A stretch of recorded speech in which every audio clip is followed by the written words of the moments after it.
Hey everybody, sorry about the technical issues that we had this morning. I wanted to create a little video to kind of talk you through the problems and examples that I had planned to work through with you in preparation for what we're going to be doing next week, which is moving into t-intervals and t-tests for means. Whereas this week we've been talking about z-intervals and z-tests for means. So here, in lesson 8.3 to 8.5, we've been focusing on running z-tests for a population mean, understanding the difference between a statistic and a parameter, being able to identify how you write the null and alternative hypotheses, and then looking at all the different combinations of those, a less than alternative, a greater than alternative, and a not equal to alternative. And then just understanding that everything that we learned about in our sampling distributions chapter applies to what we're doing here. We're figuring out how different is our sample mean from the claimed population mean, and then using that difference to determine if it is unusual enough to identify that we can reject the null hypothesis or the claim about that mean. And then we're using our handy dandy little spreadsheet to help us compute the z-test statistic and the p-value as well as the critical value. Now what we're going to build onto with regards to that is we're going to be talking about determining the probability of, or determining what it means to make a type 1 error, what it means to make a type 2 error, what it means to make a type A decision, and what it means to make a type B decision. So this first video I'm making is just to reinforce the things we've been talking about in class this week in terms of a z-test for a population mean. We can run a z-test for a population mean only if we know the standard deviation of the population. If we don't, we're going to learn next week about what's called a t-test for a population mean. So we know all of these procedures have 4 steps: the state, plan, do, and conclude. The state, just to summarize again what we've done earlier in the week, that's where you state your null and alternative hypotheses, clearly define any variables that you've used in your hypothesis statements, and then list any parameters and statistics that have been given in the stem of the problem. The plan is the same as it was for our confidence intervals. The plan is where we check for random, normal, and independent. We'll revisit that. The do is where we compute everything. This is what we got for our z-test statistic. This is what we got for our p-value. Or if we're using the classical approach, this is what we got for our critical value. And now this is the decision we make as a result of those calculations in the do. So we look at the calculations we computed in the do portion of our hypothesis test, and then we use those decisions or those calculations to determine our conclusion. Will we reject the null hypothesis, or rather will we fail to reject the null hypothesis? So we've talked about this, but I wanted to summarize this in a table. We've said that the null hypothesis is always a statement of equality. So with tests for means, we're going to say that mu equals some number in the null hypothesis, regardless of what kind of hypothesis test we're running, left-tailed, right-tailed, or two-tailed. The alternative hypothesis we have 3 options. We have 3 different inequalities to choose from because the alternative always contains the inequality.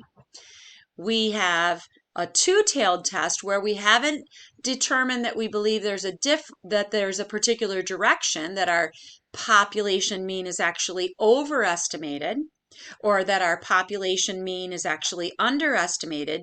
We just think that our population mean is different.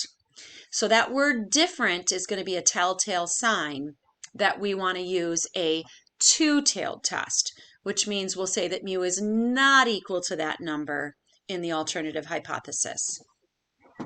On the other hand, if we're looking for evidence to say that it's less than the claimed value, then we call that a left-tailed test. And if we're looking for evidence that it is greater than the claimed value, then we're running a right-tailed test.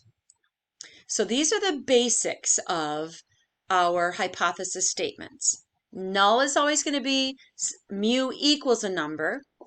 Alternative is always going to be some inequality. Either mu is not equal to for a two-tailed test, or mu is less than for a left-tailed test, or mu is greater than for a right-tailed test. So we know how we check for random, normal, and independent. Central limit theorem has to do with the normal. Is n large? If not, were we told that the population is approximately normal? If so, we're good to go. If not, we proceed with caution. For independent observations, when we're sampling without replacement, which is what we're typically doing, then we're looking to make sure that the population is at least 10 times the size of our sample. Because if that's the case, then our probabilities do not change when we draw an observation out of that population and not replace it before we draw another observation out of that population. So random, normal, and independent is going to stay the same as what we did when we were constructing confidence intervals previously. When we go on to the do, in our confidence intervals, we were interested in calculating an interval where we got a lower boundary and an upper boundary. Well, in our hypothesis tests, we're calculating a test statistic. That again is just, all right, here's the claimed mean.